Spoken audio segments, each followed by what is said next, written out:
Hi friends, welcome to stitching school by Jyoti. ఈరోజు వీడియోలో నేను కటోరీ బ్లౌజ్ని మార్కింగ్ చేసుకున్న తర్వాత ఏ విధంగా స్టిచ్చింగ్ చేసుకోవాలో చూపిస్తున్నానండి. ఆల్రెడీ లైనింగ్ పీసెస్ని మార్కింగ్ చేసేసుకున్నాను. ఆ పీసెస్ అన్నింటినీ కూడా మెయిన్ ఫ్యాబ్రిక్ మీద ఏ విధంగా పరుచుకున్నాను. బ్యాక్ పార్ట్ని మనం ఏ విధంగా స్ట్రైట్గా పెట్టుకొని కట్ చేసుకుంటామో అదేవిధంగా కటోరీ బ్లౌజ్ యొక్క ఫ్రంట్ పార్ట్లో షోల్డర్ పార్ట్ని కూడా స్ట్రైట్గానే మనం కట్ చేసుకోవాలి. అలాగే డాట్స్ పార్ట్ని కూడా స్ట్రైట్ పీస్తోనే కట్ చేసుకోవచ్చు, లేదంటే క్రాస్ పీస్తో కూడా కట్ చేసుకోవచ్చు. ఇక్కడ నాకు బ్లౌజ్ పీసు చాలా చిన్నదిగా ఉందండి, కాబట్టి నేను ఈ విధంగా బ్యాక్ పార్ట్ని, ఫ్రంట్ పార్ట్ యొక్క షోల్డర్ పార్ట్ని, హ్యాండ్స్ని కట్ చేసుకున్న తర్వాత ఫ్రంట్ పార్ట్లో డాట్ పార్ట్ని తీసుకుంటున్నాను. నేను ముందే చెప్పినట్టుగా స్ట్రైట్ పార్ట్ని మనం షోల్డర్కి తీసుకోవాలి. సో ఆ పార్ట్ని ఈ విధంగా ప్లేస్ చేసుకుంటున్నాను. ఇలా క్లాత్ని మనము స్ట్రైట్గా ఉందా క్రాస్గా ఉందా తెలియనప్పుడు ఈ విధంగా దీంట్లో ఉన్న డిజైన్ పట్టి కూడా మనము వేసుకోవచ్చు. ఇక్కడ డ్రాప్ షేప్ డిజైన్స్ అనేది పైవైపుకి కరెక్ట్గా ఉన్నాయి కదా, సో దాన్ని బేస్ చేసుకొని నేను ఈ విధంగా లైనింగ్ పార్ట్ని పెట్టేసేసుకొని కట్ చేసుకున్నాను. సిల్క్ ఫ్యాబ్రిక్ తోటి మనం ఎప్పుడైనా కట్ చేసుకునేటప్పుడు అర ఇంచు ఎక్స్ట్రాగా కట్ చేసుకున్నట్లయితే మనం మొత్తం కూడా అటాచ్ చేసిన తర్వాత మనకి చక్కగా అనవసరమైనదని కట్ చేసేసుకోవచ్చు. ఇప్పుడు క్లాత్ లేదని చెప్పాను కదండి, సో సేమ్ క్లాత్ని మ్యాచింగ్ అయ్యేటట్టుగా తీసుకున్నాను, లేదంటే మీరు ఆపోజిట్ కలర్ కూడా తీసుకోవచ్చు. శారీలో ఉండే ఏదైనా మిగతా కలర్ని కూడా తీసుకోవచ్చు. నేను ఇక్కడ బ్లూ కలర్ని తీసుకున్నాను. ఇది కూడా నేను క్రాస్గా తీసుకుంటున్నాను. మీకు కావాలంటే మీరు ఇదే పార్ట్ని స్ట్రైట్గా, అంటే ఇక్కడ నేను కొంచెం వంకరగా పెట్టుకున్నాను కదా, అలా కాకుండా స్ట్రైట్గా కూడా పెట్టేసేసుకొని యాజ్ టీజ్గా కట్ చేసేసుకోవచ్చు.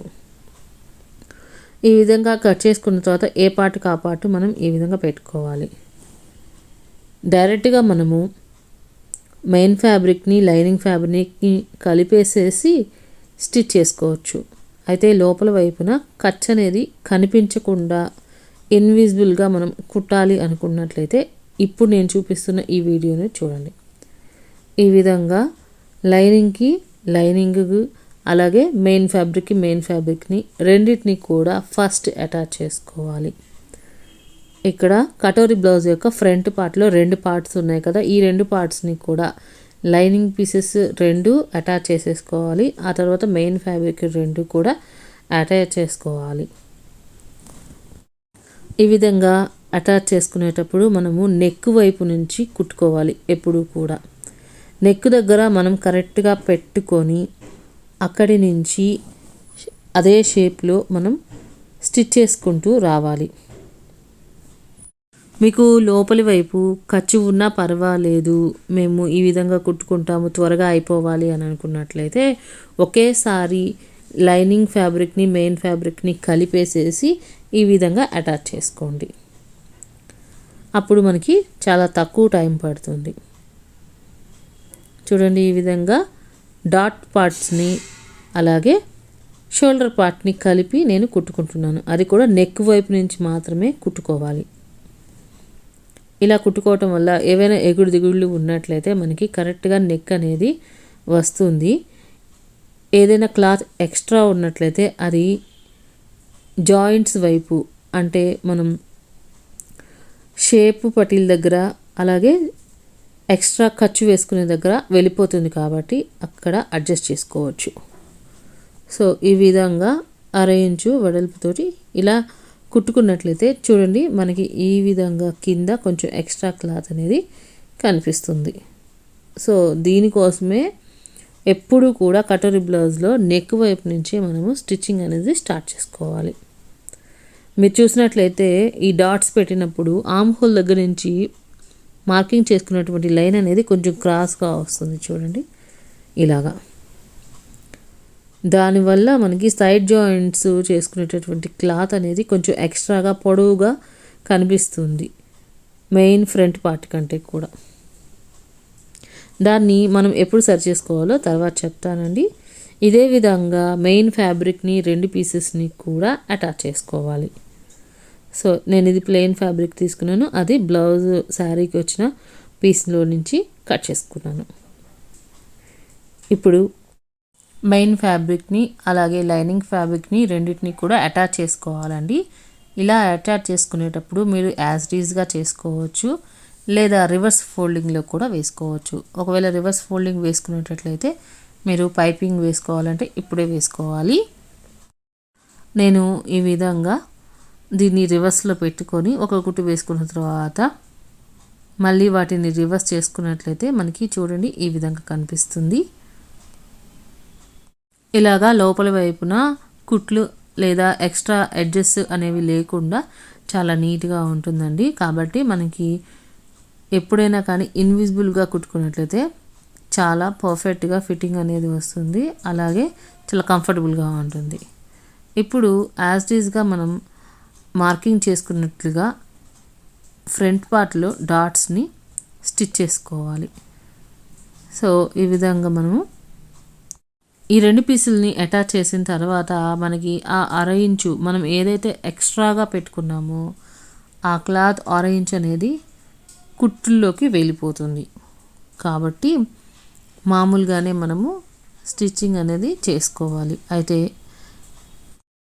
ఫ్రంట్ సైడ్ మనం ఎక్స్ట్రాగా 1/2 ఇంచ్ పెట్టుకున్నాం కదా, సో దాన్ని మనము ఇక్కడ ఫ్రంట్ డాట్ పార్ట్ని షోల్డర్ పార్ట్కి అటాచ్ చేస్తాం కదా, అక్కడ అది లోపలికి వెళ్ళిపోతుందండి.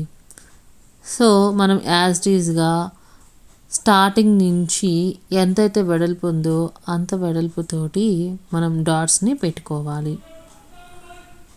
అంటే మనం ఇక్కడ ఆల్రెడీ డ్రా చేసుకున్నటువంటి లైన్స్ మార్కింగ్స్ని పట్టి కాకుండా నార్మల్గా మీరు ఏ విధంగా షోల్డర్ పార్ట్ని హాఫ్కి మడత వేసుకొని అక్కడ షేప్ పట్టీ మీద ఎంతవైతే వెడల్పు ఉంటుందో మన షేప్ పార్ట్ అనేది అంత వెడల్పుతోటి డాట్ అనేది వేసుకోవాలి. ఇలా వేసుకోవటం వల్ల మనకి ముందు ఉన్న డాట్ పార్ట్ అనేది కొంచెం ముందుకు వస్తుంది. ఇక్కడ కొంచెం కన్ఫ్యూజింగ్గా ఉంటుందండి. మనం ఆల్రెడీ మార్కింగ్ చేసుకున్న వాటి మీదే కుట్టేసుకున్నట్లయితే మనకి తేడా అనేది వస్తుంది. కాబట్టి సేమ్ నార్మల్ బ్లౌజ్కి ఏ విధంగా మనము షేప్స్ని కుట్టుకుంటామో అదే విధంగా మనము కుట్టుకోవాలి. సో ఇలా కుట్టుకున్న తర్వాత చివరిగా ఈ ఖర్చు వైపున ఉన్న భాగాన్ని ఎక్స్ట్రాగా ఉన్నదాన్ని కట్ చేసేసుకోవాలి. అలాగే ఇక్కడ 3 డాట్స్ అనేవి మనం వేయమండి. జస్ట్ హుక్స్ పార్ట్ దగ్గర ఒక డాటు, అలాగే కింద షేప్ దగ్గర ఒక డాటు వేస్తాము. అలాగే పై వైపున మనము హాఫ్ సర్కిల్గా గీసుకొని కట్ చేసుకొని స్టిచ్ చేసాం కాబట్టి అక్కడ 3వ డాట్ వేయాల్సిన అవసరం అనేది ఉండదు.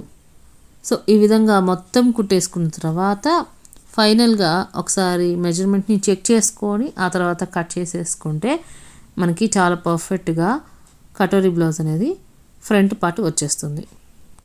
సో ఈ 2 డాట్స్ వేసిన తర్వాత నేను చూపిస్తున్నాను చూడండి. మనం ప్లెయిన్ క్లాత్ని ఎక్స్ట్రాగా తీసుకున్నాం కదా, సో అది వరకు డాట్ పార్ట్స్, మిగతాది షోల్డర్ పార్ట్ చాలా ఈజీగా కుట్టేసుకున్నాం కదా. మరి నేను చెప్పిన ఈ టిప్స్ తోటి కటోరీ బ్లౌజ్ని కట్ చేసి స్టిచ్ చేసి చూడండి. మీకు ఎలా కుదిరిందో నాకు కామెంట్ సెక్షన్లో షేర్ చేసుకోండి. వీడియో నచ్చితే మటుకు తప్పకుండా లైక్ చేసి మీ ఫ్రెండ్స్ రిలేటివ్స్కి షేర్ చేయండి. స్టిచ్చింగ్ స్కూల్ బై జ్యోతి ఛానల్ని సబ్స్క్రైబ్ చేసుకోండి.